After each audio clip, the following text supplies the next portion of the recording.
यदि आपका मन काफी उदास रहता है या फिर आप जिंदगी में कुछ बढ़ा करना चाहते हैं लेकिन आप में आत्मविश्वास की कमी है और डर लगता है कि क्या आप अपनी जिंदगी में सफल हो पाएंगे या नहीं, तो एक बार इन कहानियों को जरूर सुने। इन कहानियों को सुनने के बाद आपको न केवल जिंदगी में आगे बढ़ने के लिए मोटिवेशन मिलेगा बल्कि आपको बहुत अच्छी सीख भी मिलेंगी जो कि पूरी जिंदगी आपके काम आ सकती है। 1, हाथी और रस्सी की कहानी, वर्टिकल बार। एक बार की बात है, एक आदमी अपने काम से कहीं जा रहा था। रास्ते में उसने एक हाथी को एक पतली से रस्सी से बंधा हुआ देखा।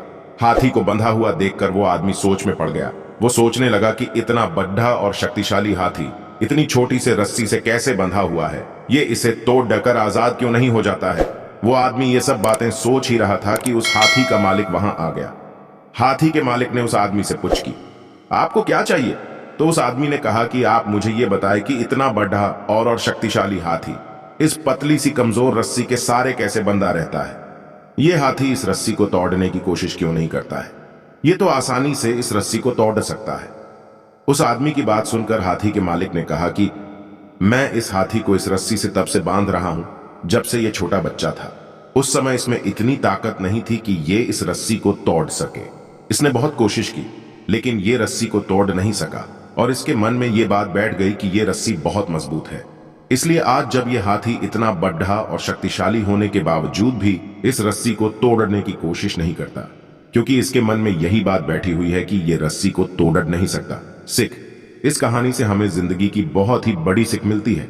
जिस तरह हाथी की मन में यह बात बैठ गई थी कि वो इस रस्सी को तोड़ नहीं सकता और उसने कोशिश करनी भी छोड़ दी, उसी तरह हमारे मन में भी कभी कभी ये बात बैठ जाती है कि हम कुछ नहीं कर सकते और हम कोशिश करना भी छोड़ देते हैं। इसलिए कहते हैं कि जिंदगी में चाहे कितनी भी मुश्किलें आए लेकिन हम कभी हार नहीं माननी चाहिए और हमेशा कोशिश करते रहना चाहिए। 2, बिजनेसमैन और साधु की कहानी। एक बार की बात है, एक शहर में एक बहुत ही बड़ा बिजनेसमैन होता था जिसका नाम आर्यन था। उसे अपने बिजनेस में बहुत ही लॉस हो जाता है जिसके कारण उसका सब कुछ बिक जाता है। उसके पास अब कुछ भी नहीं बचा होता है, यहां तक कि उसका घर भी बिकने वाला होता है। उसके जीने की इच्छा भी अब खत्म हो चुकी होती है। एक दिन उसका बहुत पुराना दोस्त उससे मिलने आता है और उसे इस हालत में देखकर वो उसे एक बहुत ज्ञानी साधु के पास जाने को कहता है। पहले तो आर्यन मना कर देता है, फिर बाद में दोस्त के समझाने पर वो साधु के पास जाने को तैयार हो जाता है। साधु उसके दोस्त के एक छोटे से गांव में रहा करते थे। उनसे मिलने के लिए आर्यन अपने दोस्त के गांव में जाता है। 3 दिन के सफर के बाद वो गांव में आ जाता है और साहू से मिलता है। साधु उसे देखकर उससे उसकी परेशानी का कारण पूछता है। आर्यन उन्हें सब कुछ बता देता है, जिसे सुनकर साधु आर्यन को कहता है कि वो चिंता न करे, सब कुछ ठीक हो जाएगा। इतना कहकर साधु उसे 2 बक्से देता है और कहता है कि पहला बक्सा वो घर जाकर खोले और दूसरा बक्सा वो तब खोले जब उसे लगे कि उसने सब कुछ हासिल कर लिया है। आर्यन बिल्कुल ऐसा ही करता है। वो घर जाकर पहला बक्सा खोलता है जिसमें उसे एक चिट्ठी मिलती है जिसमें लिखा होता है, बुरा समय है, बीत जाएगा। इसके बाद आर्यन खूब मेहनत करता है। 10 सालों बाद वो फिर से सब कुछ हासिल कर लेता है और शहर का सबसे बड़ा बिजनेसमैन बन जाता है। इसके बाद वो साहू का दिया दूसरा बक्सा खोलता है जिसमें उसे एक और चिट्ठी मिलती है जिसमें लिखा होता है, अच्छा समय है, ये भी बीत जाएगा। सिख, इस कहानी से हमें यह सीख मिलती है कि समय चाहे जैसा भी हो, अच्छा जा बुरा एक दिन वो बीत ही जाता है, इसलिए हमें कभी हार नहीं माननी चाहिए। 3, एक गुरु और 2 शिष्य। एक बार की बात है, एक गुरुकुल में एक बहुत ही महान गुरु रहा करते थे जो कि ईश्वर के बहुत बड़े भक्त थे। उस गुरु के 2 शिष्य भी थे जो उनके साथ ही गुरु रहते हैं, वहां का सारा काम करते थे। वही दोनों गुरुकुल की देख रेख करते थे। अपने गुरु की तरह दोनों ही भगवान के भक्त थे और उनकी भक्ति करते थे।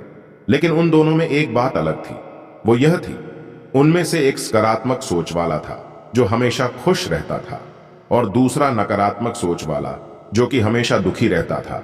उन दोनों का गुरुकुल में काम एक समान था और दोनों को गुरुकुल में एक सम्मान दर्जा भी मिलता था, लेकिन फिर भी उनमें से एक हमेशा खुश रहता था और दूसरा हमेशा दुखी रहता था। खुश रहने वाला शिष्य हमेशा किसी न किसी बात पर खुश होने का कारण ढूंढ लेता था, लेकिन वो दूसरा शिष्य हर बात से दुखी रहता था और हर चीज में कमियां निकालता रहता था। उसके साथ जितनी भी अच्छी चीज हो जाए वो इसमें भी दुखी रहता था। एक दिन गुरु के मौत हो गई और वो स्वर्ग से धार गए। अपने गुरु के जाने के बाद दोनों शिष्यों ने ही गुरुकुल को संभाला और उसकी देखरेख करने लगे। पर उन दोनों की भी कुछ दिनों बाद मौत हो गई।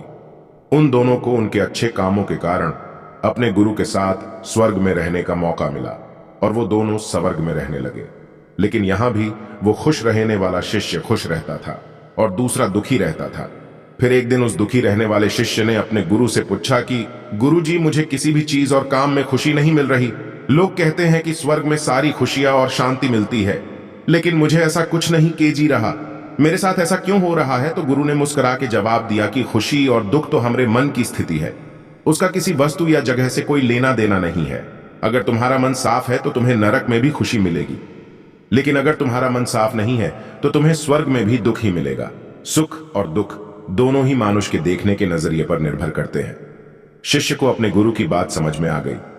अब वो किसी भी चीज में कमी नहीं निकालता था और अब वो खुशी खुशी स्वर्ग में रह रहा था। सिख, इस कहानी से हमें यह सीख मिलती है कि नकारात्मक सोच वाले इंसान को हर चीज में बुराई ही दिखती है और वो कभी भी किसी चीज से खुश नहीं हो सकता। लेकिन सकारात्मक सोच वाला इंसान बुरी से बुरी चीज में भी खुश होने का कारण ढूंढ लेता है। इसलिए हमें अपने देखने के नजरिए को बदलना चाहिए और हर चीज में बुराई देखने की जगह उसमें कुछ अच्छा देखना चाहिए। 6, चिड़िया की ज्ञान की बातें। Vertical bar. एक बार की बात, एक देश में एक राजा रहता था जो कि अपने बीएडे से महल में शान से रहा करता था। उस महल में बहुत ही सुंदर बगीचा लगा हुआ था जिसमें कई प्रकार के फूल और पेड़ लगे हुए थे। उसमें एक अंगूर का पेड़ भी लगा हुआ था। बगीचे की देखभाल के लिए राजा ने वहां एक माली रखा हुआ था। माली हर रोज उस बगीचे की देखभाल करने के लिए आता था। माली जब बगीचे में देखता है कि एक चिड़िया अंगूर के पेड़ से अंगूर तोड़ा कर ले जा रही थी। माली ने देखा कि चिड़िया सारे खट्टे अंगूरों के नीचे फेंक कर सिर्फ मीठे अंगूर ही अपने साथ लेकर जा रही थी। फिर वो चिड़िया हर दिन आने लगी और पेड़ से अंगूर ले जाने लगी। माली ने सोचा कि इस तरह से तो ये पेड़ा खराब हो जाएगा और राजा के लिए कोई अंगूर नहीं बचेंगे, क्योंकि वो चिड़िया सिर्फ मीठे अंगूर ही लेकर जाती थी। माली ने उस चिड़िया को पकड़ने के बारे में सोच, लेकिन बहुत कोशिश करने के बाद भी वो उस चिड़िया को पकड़ा नहीं पाया। फिर वो माली राजा के पास अपनी समस्या लेकर गया। वो राजा के दरबार में गया और राजा को सारी बात बताई। राजा को उस चिड़िया पर बहुत गुस्सा आया। राजा ने माली से कहा कि तुम चिंता मत करो, उस चिड़िया को मैं खुद पकड़ ढूंढूंगा। फिर अगले दिन राजा उस पेड़ के पीछे छुपकर चिड़िया का इंतजार करने लगा और जैसे ही वो चिड़िया अंगूर लेने आई तो राजा ने फुर्ती से उसे पकड़ लिया। चिड़िया ने राजा से कहा कि आप मुझे छोड़ दे, मैं आपको ज्ञान की 4 बातें बांट सकती हूं। राजा बहुत गुस्से में था। उसने चिड़िया से कहा कि पहले तुम मुझे वो बातें बताओ, फिर मैं तुम्हें छोड़ दूंगा। तो चिड़िया ने कहा कि पहली बात है कि अपने हाथ में आए उससे दुश्मन या मौके को कभी भी जाने न दो, तथा दूसरी बात यह है कि कभी भी उस बात पर यकीन न करो जो हो ही नहीं सकती। राजा अब और गुस्से में आ गया। उसे चिड़िया की कोई बात समझ नहीं आ रही थी। उसने गुस्से में कहा, चलो अब तीसरी बात बताओ। तो चिड़िया ने कहा कि तीसरी बात यह है कि कभी भी बीत चुकी बातों पर पछतावा न करो। राजा ने कहा कि तुम बकवास कर रही हो, ऐसे कुछ नहीं होता, इसमें क्या ज्ञान की बात है। राजा ने उसे गुस्से में और कस के पकड़ डेच लिया। फिर चिड़िया ने बोला कि राजा जी, पहले मेरे चौथी बात तो सुन ले। तो राजा ने कहा, बोल क्या है तुम्हारी चौथी बात। चिड़िया ने कहा कि बताती हूं, लेकिन अपने मुझे बहुत कस के पकड़ा हुआ है, मुझसे बोला नहीं जा रहा। आप मुझे थोड़ी देर के लिए छोड़ दे तो मैं आपको वो बात बता सकती हूं। राजा ने चिड़िया को छोड़ दिया और चिड़िया झट से पेड़ पर जाकर बैठ गई। पेड़ा पर बैठने के बाद चिड़िया ने राजा से कहा कि मेरे पेट में 2 हीरे हैं जो कि बहुत कीमती है, लेकिन अब आप उन्हें कभी हासिल नहीं कर सकोगे। चिड़िया की यह बात सुनकर राजा को बहुत पछतावा हुआ। वो सोचने लगा कि वो उन हीरों को हासिल कर सकता था, लेकिन अब पछताने के अलावा वो कुछ नहीं कर सकता था। राजा को पछताते हुए देख के चिड़िया ने कहा कि राजा जी, अपने मेरी ज्ञान की बातें अच्छे से सुनी नहीं। मैंने आपसे कहा था कि कभी भी अपने हाथ में आए दुश्मन को हाथ से जाने न दो, लेकिन अपने मुझे छोड़ दिया। मैंने कहा था कि कभी किसी ऐसी बात पर यकीन मत करो जो हो नहीं सकती। क्या आपको सच में लगता है कि मेरे इस छोटे से पेट में 2 हीरे हैं? चिड़िया ने कहा कि मेरे पेट में कोई हीरे नहीं है, और जब मेरे पेट में हीरे ही नहीं है और मैं आपके हाथ से निकल गई तो फिर आप किस बात का पछतावा कर रहे हैं? राजा को अपनी गलती का एहसास हो गया। उसे चिड़िया की सारी बातें समझ में आ गई। उसने खुश होकर उस चिड़िया को उस पेड़ में रहने की आज्ञा दे दी। सिख चिड़िया ने वो ज्ञान की बातें सिर्फ राजा को नहीं बल्कि हम सबको बताई है, जिससे हमें ये बात सीखने को मिलती है कि हमें कभी भी अपने हाथ में आए हुए मौके को जाने नहीं देना चाहिए, और अगर वो मौका हाथ से चला जाए तो उसका पछतावा नहीं करना चाहिए, क्योंकि बीते हुए समय के बारे में सोचने से वो वापस नहीं आ जाता। इसीलिए हमें प्रेजेंट में जीना चाहिए और कभी भी किसी की बात पर ऐसे ही यकीन नहीं करना